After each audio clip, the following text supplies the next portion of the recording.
संकोच हेजिटेशन नहीं होता है। लेकिन जैसे जैसे बच्चा बड़ा होता है और हायर सेकेंडरी में पहुंचता है, क्लास 10th में,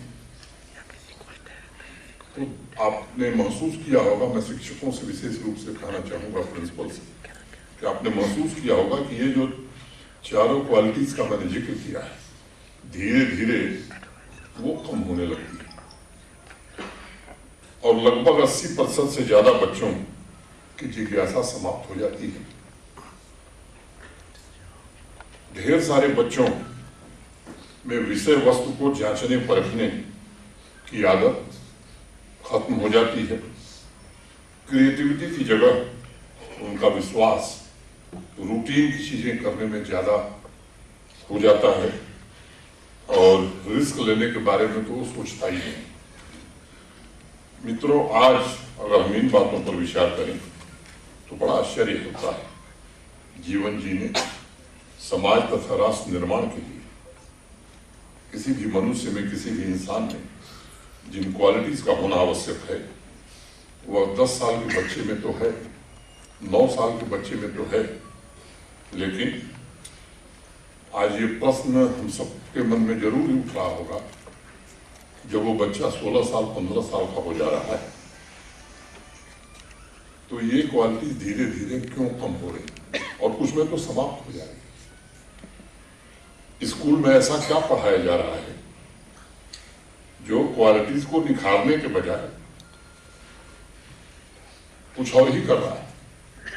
क्वालिटीज लर्निंग के पश्चात क्यों कम हो रही है। जम्मू कश्मीर और देश में नहीं बल्कि दुनिया में भी इस बात पर बड़ी बहस हो रही है कि स्कूल एजुकेशन बच्चों को भविष्य के लिए तैयार कर रहा है या हम एक ऐसे मैकेनिकल व्यवस्था में फंस गए हैं जहां बच्चों के अंदर की अमूल्य संपदा गंवाकर हम सिर्फ किताबों की मेमोरी, स्मृति और परीक्षाओं के नंबर प्राप्त करने में लगे। कुछ साल पहले स्थिति इतनी भयंकर हो गई थी कि भारतवर्ष ही नहीं, दुनिया के अन्य बड़े देशों में अनलर्निंग के लिए स्कूल शुरू किए गए और पैसे देकर बच्चे ये सीखने लगे हैं कि उन्हें क्या नहीं सीखना है। ये स्थिति अच्छी नहीं और ये सोचने का सही वक्त आ गया है। गंभीर विचार का ये विषय बन गया है। हम इस स्थिति में कैसे पहुंच गए। देश के पूर्व राष्ट्रपति, महान शिक्षाविद,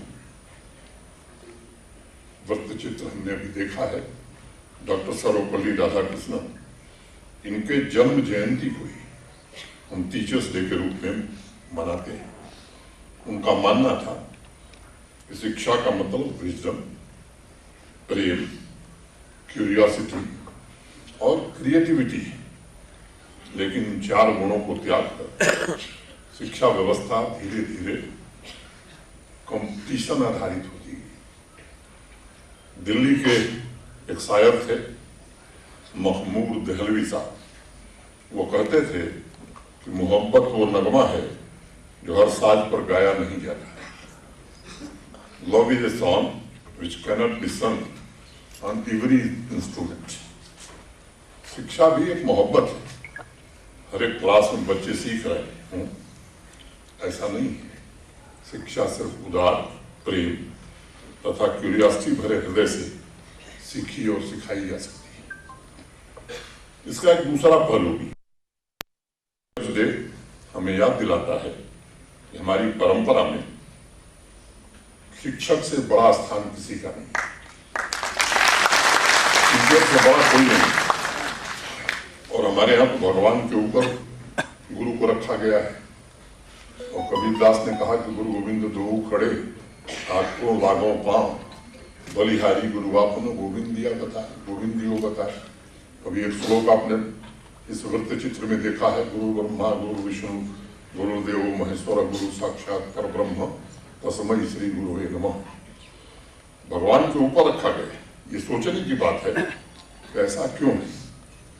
हम आज इस युग में हैं कि शिक्षा और विशेष तौर से जो स्कूल एजुकेशन है वो आगे हमारे राष्ट्र को पावर करेगी into becoming a leader across different fields, और विश्व में जो हमारा स्थान है उसको हमें प्राप्त करने के लिए इसका अति महत्व है।